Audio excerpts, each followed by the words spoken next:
प्रेमिका अपने प्रेमी को फ़ोन कर रही थी। वो पहली बार नहीं था बल्कि बार बार लगातार एक ही बात कर रही थी। वो पूछती कि शादी कब करोगे। जब प्रेमी से शादी की बात की जा रही थी तो शादी की बात पर वो थोड़ा टाल दिया करता था। प्रेमिका जिद पकड़ लेती है। वो कहती है कि 2 दिन के बाद वैलेंटाइन डे वीक शुरू हो जाएगा और तुम्हारे पास बस मुश्किल से मुश्किल 10 दिन का समय है। यदि 10 दिन के अंदर अंदर तुमने फैसला नहीं लिया तो वो अपनी मम्मी पापा की मर्जी के साथ किसी और से शादी कर लेगी। जैसे ही प्रेमिका ने प्रेमी से ये बात कही तो प्रेमी इसलिए परेशान हो जाता है कि उसके पास पैसे नहीं थे। आखिरकार शादी करे तो कैसे करे, जब उसके पास पैसे नहीं हैं तो वो कहाँ से शादी करेगा। वो अपनी प्रेमिका को ये बात बताना नहीं चाहता था। दोस्तों से सलाह मशवरा करता है। उनसे कहता है कि प्रेमिका जिद पर अड़ी हुई है। जब भी फ़ोन करती है वो हमेशा यही कहती है कि शादी कर लो, शादी के लिए पैसे नहीं है, मैं करूं तो क्या करूं। जैसे ही दोस्तों ने ये बात सुनी, दोस्तों ने कहा कि चिंता क्यों करते हो, कोई ना कोई रास्ता खोज लेते हैं। और यही दोस्तों ने एक ऐसा प्लान बनाया। उन्होंने कहा कि कहीं लूट करते हैं, यानी कि वो सारे दोस्तों के साथ लुटेरे बन जाते हैं और लूट करने जब निकलते हैं तो इन्हीं की वजह से 3 कत्ल हो जाते हैं। और जब 3 कत्ल का खुलासा होता है तो लोगों को यकीन नहीं हो रहा था कि एक गर्लफ्रेंड से शादी करने की वजह से आखिरकार 3 कत्ल हो जाते हैं। आदाब, नमस्कार, सत श्री अकाल। मैं उस्मान सैफी। आज की जो सच्ची घटना मैं आपको सुनाने जा रहा हूं, ये सच्ची घटना है बिहार की राजधानी पटना का एक थाना लगता है अथमल गोला। दरअसल अथमल गोला की ये सच्ची घटना है। बात कर रहा हूं 3 फरवरी 2025 की रात लगभग 8 बजे के आसपास का वक्त रहा होगा। एक राहगीर थम्पा बाजितपुर की तरफ से गुजर रहा था। उनके इन दोनों जगहों के बीच में जो एक एरिया लगता है वो जंगल सा एरिया है। वहीं पर सड़क पर जैसे निकल रहा है तो 1-2 बाइकें खड़ी हुई हैं। 4 लोग हैं जो गंभीर रूप से घायल हैं। तभी वो 112 नंबर पर पुलिस को फ़ोन करता है और बताता है कि साहब, यहाँ थम्बा बाजितपुर के पास में जो बीच में एक मिड एरिया है, यहाँ पर आपको एक बड़ा एक्सीडेंट मिलेगा, आपको तुरंत मौके पर आ जाना चाहिए। ये 2 थानों का एरिया था। यहाँ काफ़ी देर तक गहमा गहमी बनी रहती है। आखिरकार पुलिस सूचना के बाद जब मौके पर पहुँचती है तो मौके पर आकर देखती है कि 2 बाइकें खड़ी हुई हैं। 4 लोग हैं जो यहाँ पर गंभीर रूप से घायल हैं। पुलिस उन्हें उठाकर सीधा हॉस्पिटल लेके जाती है और हॉस्पिटल ले जाने के बाद पता चलता है कि 3 की मौत हो चुकी है। 2.5 साल का एक बालक है, जो बालक गंभीर रूप से घायल है, उसको हायर मेडिकल सेंटर भेज दिया जाता है। इसके बाद पुलिस को फिर ये सूचना मिलती है कि वहाँ पर एक और घायल है। फिर पुलिस वाले उस घायल को भी लेके जाते हैं।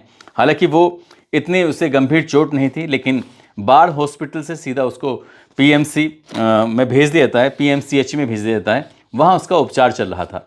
अब पुलिस ने जो ये मृतक होते हैं, मृतकों की जो पहचान की गई तो मृतक होते हैं थम्बा के रहने वाले। एक का नाम मनीष कुमार होता है, उम्र उसकी 25 साल के आसपास होती है।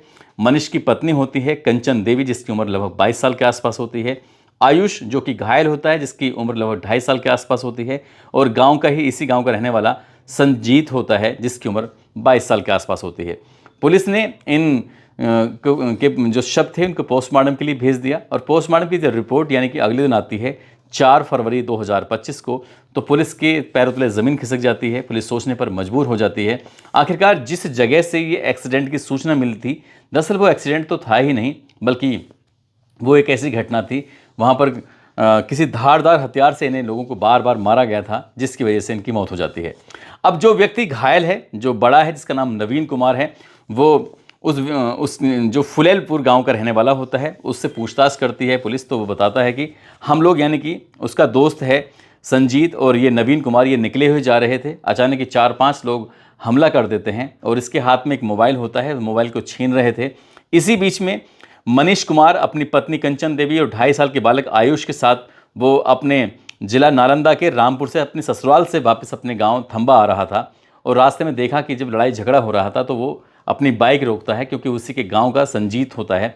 वो संजीत को देख कर रुक जाता है। वो कहता है कि तुम इसे क्यों मार रहे हो, क्यों पीट रहे हो।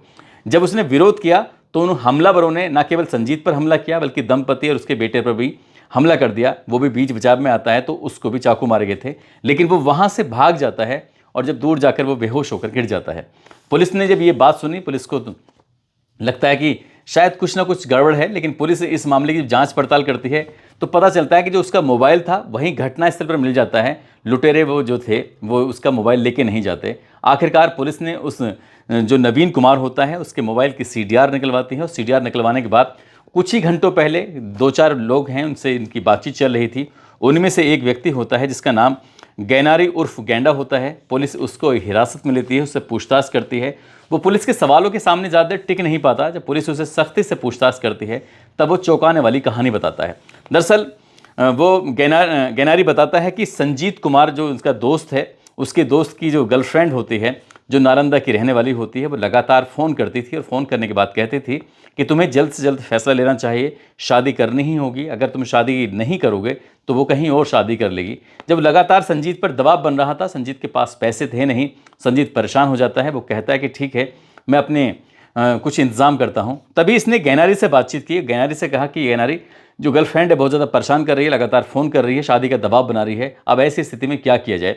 तभी उसके दोस्त ने कहा कि ठीक है, परेशान होने की ज़रूरत नहीं है, कुछ करते हैं। गैनारी, नवीन कुमार, गोलू, इन तीनों ने मिलकर संजीत के साथ बोले एक काम करते हैं, कहीं से पैसे का इंतज़ाम करते हैं। वो एक गांव जाते हैं, गांव के उस व्यक्ति के पास कहते हैं कि तुम्हें कुछ पैसे का इंतज़ाम करना होगा, यदि तुमने पैसे का इंतज़ाम नहीं किया तो अंजाम अच्छा नहीं होगा।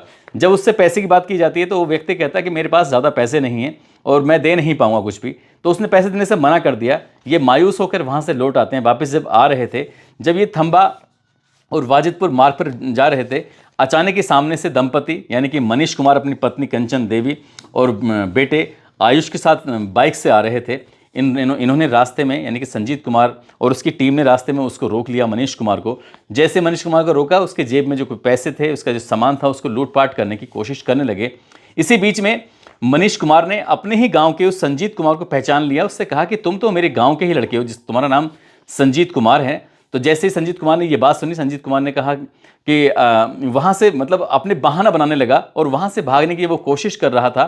तो इन लड़कों ने सोचा कि गैनारी और साथ नवीन कुमार ने कि ये जैसे इन्होंने पहचान लिया है तो शायद ये बात खुल जाएगी, इसलिए उन्होंने ताबड़तोड़ मनीष, उसकी पत्नी, उसके बेटे पर हमला कर दिया।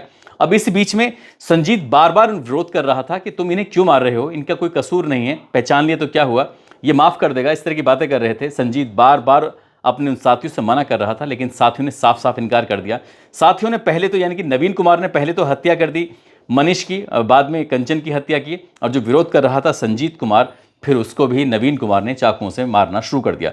जैसे वो उसको लगातार वार कर रहा था, इसी बीच में उसने बचने की कोशिश की तो कई वार उसको खुद ही लग जाते हैं, यानी कि नवीन कुमार के खुद लग जाते हैं, लेकिन नवीन कुमार उस पर हावी हो जाता है और संजीत कुमार के मौके पर ही हत्या कर देता है। वो 3 कत्ल कर देता है, लेकिन जो 2.5 साल का बालक होता है वो बेहोश होकर गिर जाता है, जिसको ऐसा लगता है जैसे क्या वो भी मर चुका है। लेकिन बाद में जब पुलिस आती है, उनको यहाँ से हॉस्पिटल लेके जाती है, तो पता चलता है कि बच्चे की तबीयत ठीक है, वो गंभीर रूप से घायल नहीं, बल्कि कुछ दिन के बाद बिल्कुल ठीक हो जाएगा। लेकिन नवीन कुमार कुछ घायल हो जाता है, जो लगातार वो संजीत पर हमला कर रहा था।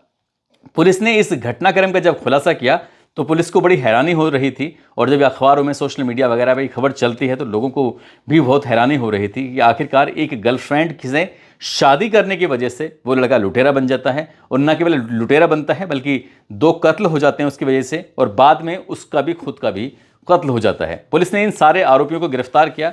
गिरफ्तार करने के बाद जेल भेज दिया। पुलिस ने इस घटनाक्रम का खुलासा करते हुए इस पूरे घटनाक्रम के बारे में जब जानकारी दी थी तो लोग बड़े आश्चर्य में थे।